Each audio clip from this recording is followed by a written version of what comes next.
घने कोहरे में डूबा और गंगा नदी के किनारे खड़ा मिर्जापुर का ऐतिहासिक चुनार किला। यूं तो ये एक बहुत ही खूबसूरत जगह है, लेकिन आज के इस विश्लेषण में हम जिस खौफनाक किस्से की गहराई में उतरने वाले हैं वो कोई आम कहानी नहीं है। ये 2019 की एक ऐसी भयानक घटना है जिसने उस इलाके के लोगों की रातों की नींद हमेशा के लिए उड़ा दी थी। एक ऐसा अर्बन लेजेंड जो आज भी वहां की ठंडी हवाओं में गूंजता है। आइए उस रात की पूरी टाइमलाइन को समझते हैं ताकि पता चल सके कि आखिर उस घुप अंधेरे में हुआ क्या था। यहाँ से कोई वापस नहीं जाता, सुनने में ही रोंगटे खड़े हो जाते हैं, है ना? ये महज कोई लाइन नहीं है, बल्कि इस पूरे रहस्य की असल रूह है। ये वही खौफनाक चेतावनी है जो उस रात उस अंधेरी सुरंग में गूंजी थी। और ये कोई मनगढ़ंत बात नहीं है, बल्कि उन लोगों का दावा है जिन्होंने खुद इस साक्षात खौफ का सामना किया था। दिन के उजाले में देखा जाए तो गंगा किनारे बसा ये चुनार किला बेहद शांत और ऐतिहासिक लगता है, लेकिन जैसे ही सूरज ढलता है इसका रूप पूरी तरह से बदल जाता है। भारी कोहरे और डरावनी परछाइयों के बीच ये जगह एक खौफनाक रूप ले लेती है। स्थानीय लोगों की माने तो रात के समय किले के पास मौजूद एक पुरानी बंद सुरंग से अजीबोगरीब आवाजें आने लगती हैं, कभी किसी औरत के दर्दनाक रोने की तो कभी भारी लोहे की जंजीरों के घसीटने की। तो इन अफवाहों की सच्चाई जानने की हिम्मत किसने की? वो 4 दोस्त थे, आदित्य, निखिल, फैजान और समीर। आदित्य दरअसल एक हॉरर कंटेंट क्रिएटर था। इन युवाओं का सीधा सा मानना था कि भूत प्रेत की ये सारी बातें महज दिमागी वहम है। अपनी इसी बात को साबित करने और एक वायरल वीडियो बनाने के चक्कर में उन्होंने तय किया कि वो रात के अंधेरे में उस खौफनाक बंद सुरंग के अंदर जाएंगे।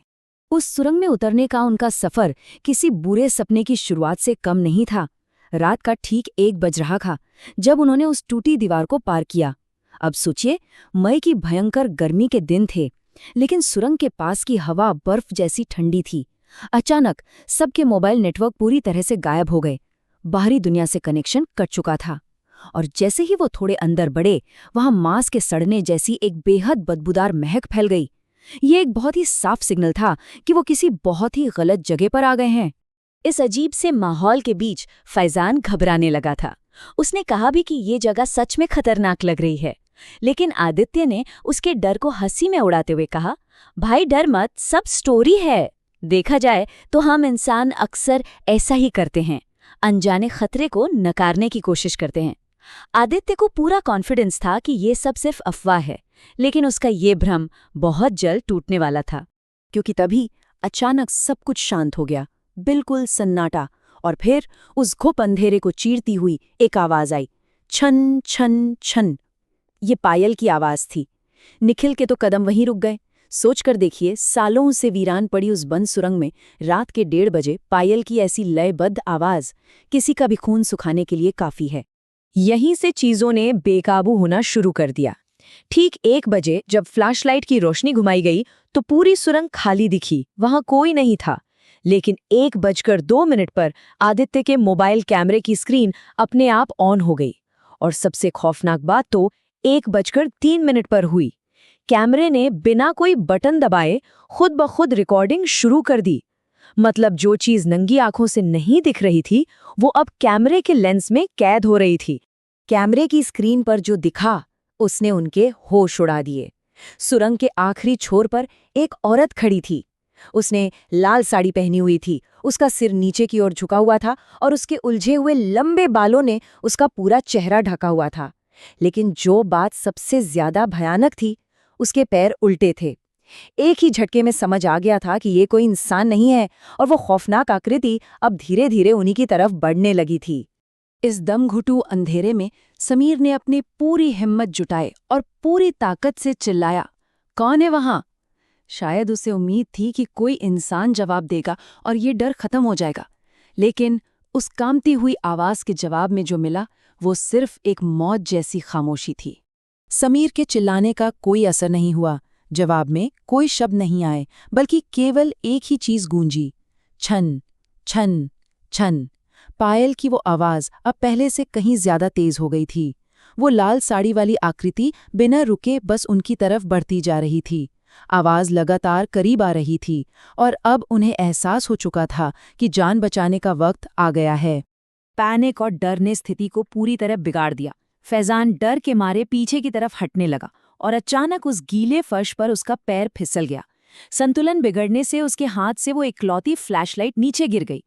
एक झटके में पूरी सुरंग में एक ऐसा घुप और दमघोटू अंधेरा छा गया जिसमें अपना हाथ भी दिखाई ना दे।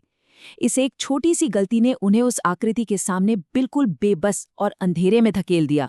उस भयानक अंधेरे के बीच कुछ सेकंड के लिए अजीब सी गहरी शांति छा गई। फिर ठीक उनके कानों के पास एक बेहद ठंडी और बेजान आवाज गूंजी, यहां से कोई वापस नहीं जाता। इस आवाज में इतनी दहशत थी कि शरीर का खून जम जाए।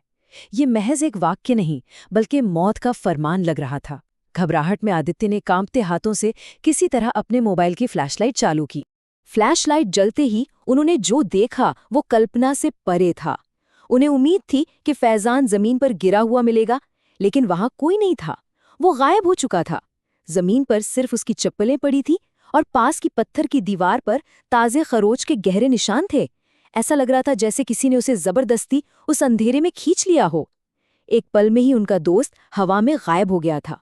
ये मंजर देखकर उनके सोचने समझने की शक्ति ही खत्म हो गई। अब एक ही रास्ता बचा था, अपनी जान बचाकर भागना। वो बेतहाशा उस सुरंग से बाहर की तरफ भागे।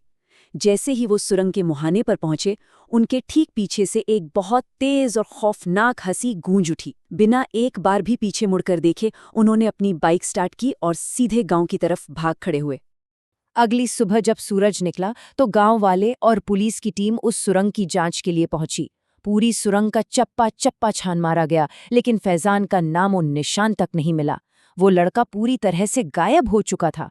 लेकिन पुलिस को वहां एक ऐसा सुराग जरूर मिला जिसने दिन के उजाले में भी सबकी रूह कंपा दी। सुरंग की दीवार पर उर्दू भाषा में एक खौफनाक लाइन उकेरी गई थी, जो मुझे देख लेता है वो यहां रह जाता है। ये कोई आम चेतावनी नहीं थी, बल्कि एक खौफनाक सच्चाई थी जिसे फैजान ने अपनी जान देकर साबित किया था। उस दिन के बाद से गांव का कोई भी शख्स उस किले के उस हिस्से की तरफ जाने की हिम्मत नहीं जुटा पाया। इस खौफनाक रात का असर इतना गहरा था कि उसने जिंदगियां बदल दीं। आदित्य, जो कभी भूत प्रेत की कहानियों का मजाक उड़ाता था, उसने इस घटना के बाद हमेशा के लिए अपना कैमरा बंद कर दिया। वो रात और फैजान के गायब होने का वो भयानक मंजर उनके जहन में एक कभी न मिटने वाले घाव की तरह बस गया। ये पूरी कहानी एक बहुत ही गहरा सवाल पीछे छोड़ जाती है। आज भी मिर्जापुर के चुनार किले के पास रहने वाले कई लोग दावा करते हैं कि रात के सन्नाटे में उस पुरानी बंद सुरंग से पायल की वही लयबद्ध आवाजें गूंजती हैं। तो सोचिए, क्या विज्ञान और लॉजिक के इस युग में भी कुछ ऐसे राज हैं जो अंधेरे में छिपकर हमारी समझ को चुनौती दे रहे हैं? क्या आज भी उस सुरंग में छन छन छन की आवाजें किसी नए शिकार का इंतजार कर रही हैं? इसी अजीब सी बेचैनी और खौफनाक सवाल के साथ हमारे आज के इस किस्से का विश्लेषण यहीं समाप्त होता है। ख्याल रखिएगा।